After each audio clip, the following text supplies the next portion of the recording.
নমস্কার বন্ধু, আজ আপনাদের শ্রী শ্রী ধনেশ্বরী মাতার মন্দির নিয়ে যাব, যেটা বর্ধমানে অবস্থিত।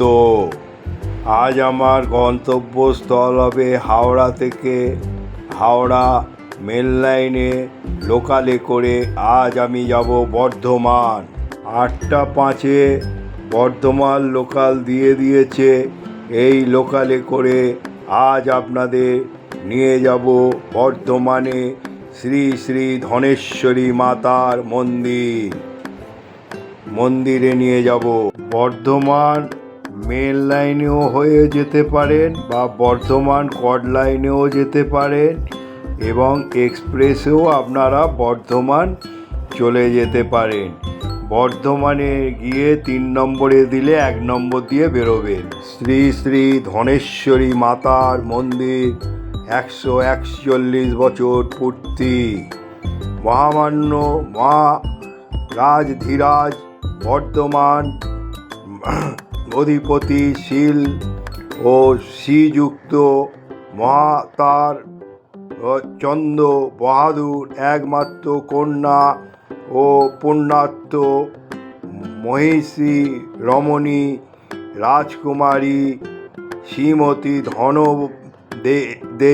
দেবী স্বামী গোপীনাথ মেহরা বিগত তাং 2রা আষাঢ় 1292 সন, ইংরাজি 15ই জুন 1885 এই মন্দিরে শ্রী শ্রী ধনেশ্বরী মাতার আখ্যা দিয়ে একটি শক্তি মূর্তি, শ্রী শ্রী ধনেশ্বরী মাতার আখ্যা দিয়া একটি শিব ও একটি শ্রী শ্রী মৃত্যুঞ্জয় নামধারী অপরা একটি। 10:35 3 নম্বরে দেওয়ার পর আমি ওভারব্রিজ পার হয়ে 1 নম্বর থেকে নেমে এরপরে আমি 1 নম্বরে টোটোর জন্য অপেক্ষা করব।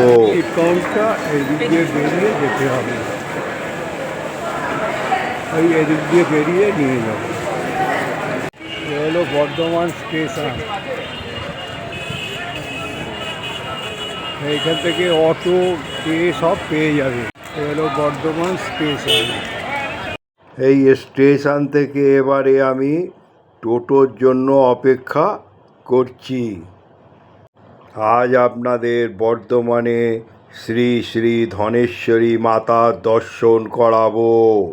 নমস্কার বন্ধু, আজ আমি এখন অটো করে আপনাদের নিয়ে যাব ধনেশ্বর লক্ষ্মী মন্দির এবং অন্নপূর্ণা মন্দির, যেটা গড়ে উঠেছে মা সর্বমঙ্গলা মন্দিরের পাশে।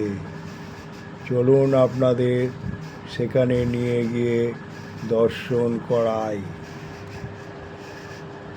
শিব এবং গণেশজি ও রাজা গোপাল যথাশাস্ত্র দেব সেবায় অর্পণ পূর্বক প্রতিষ্ঠা করিয়া ধর্ম সেবায় স্বনিয়োজিত করিয়া ইহলোক পরিত্যাগ করেন। কত প্রাচীনতম মন্দির দেখুন, কড়িকাঠ দিয়ে। আর এই পিলারগুলো দেখুন, কত পুরনো পিলার বিশিষ্ট এই মন্দির। প্রকাশ থাকে যে ধনদেবীর দত্তক পুত্র আছে। দেখুন, খুব জাগ্রত এই মা মনসা। কত পুরনো প্রাচীনতম এই মা মনসার মন্দিরেও ধনেশ্বর মন্দিরেও সাদা শিব বিরাজ করছে, বাবা নন্দীজিও। মন্দিরে ধনেশ্বর মাতার মন্দিরের অফিস, এইখানে আপনারা এসে যোগাযোগ করতে পারেন। পুত্র শীল শ্রীযুক্ত লালা অবনীনাথ মেহরাকে বংশ পরম্পরের পরবর্তী সেবায় নিযুক্ত করিয়া মন্দিরের বিগ্রহ ও জীবগণের সেবা কার্যাদি পরিচালনার ভার ন্যস্ত করিয়া গিয়েছেন। বর্তমান সেবায়িত ও প্রাপী মাতাহির প্রতিষ্ঠাতা এই অধিষ্ঠিত দেবীর সেবায়িত রূপে মর্যাদা ও ঐতিহ্য সহিত পরিচালনা করিয়া আসিয়াছেন।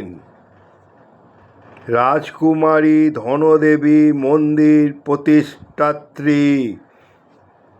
এই হলো এই মন্দিরের সংক্ষিপ্ত ইতিহাস। ধনেশ্বরী মাতাকে আপনারা এখন দর্শন করুন। দেখুন কত সুন্দরভাবে মন্দির ফুটিয়ে তুলেছে। মন্দিরের ভোগঘর এটা। এই ধনেশ্বরী মন্দির খুবই জাগ্রত, মনস্কামনা করলে পূর্ণ হয়। মা সর্বলা মঙ্গলা মন্দিরের পুজো দেওয়ার পর মা ধনেশ্বরী মন্দিরে অনেকে এসে এখানে পুজো দিয়ে যায়। মা ধনেশ্বরী মন্দিরের যে প্রতিষ্ঠিত 141 বছর, সেটাও আপনাদের কাছে তুলে ধরলাম। এই হলো এই মন্দিরের পুরো এরিয়া বিশিষ্ট কত পুরনো মন্দির দেখুন। এই মন্দিরের বাইরে একটা কামান আছে, এই কামানটাও তুলে ধরলাম আপনাদের। নমস্কার বন্ধু, আজ আপনাদের সর্বমঙ্গলার পাশে এক ধনলক্ষ্মী মন্দির আছে। সেটা 141 বছরের পুরনো মন্দির। আর এখানে সামাজিক অনুষ্ঠান বলতে বিবাহ এবং উপনয়ন হয়ে থাকে। আর শ্রাদ্ধের কাজ হয় না। খুবই জাগ্রত মন্দির। তা আমি এখানে ছোট্ট করে একটা ব্লগের মাধ্যমে তুলে ধরলাম। এটা দেখে যদি আপনারা ভালো লেগে মনে করেন, লাইক, শেয়ার ও সাবস্ক্রাইব করে পাশে থাকবে আর মতামত জানাবে। জয় মা ধনলক্ষ্মী। মা সর্বমঙ্গলা মন্দিরের পাশেই পূর্ব বর্ধমানে ধনেশ্বরী মাতার মন্দিরের পাশেই এই কামানটা আছে।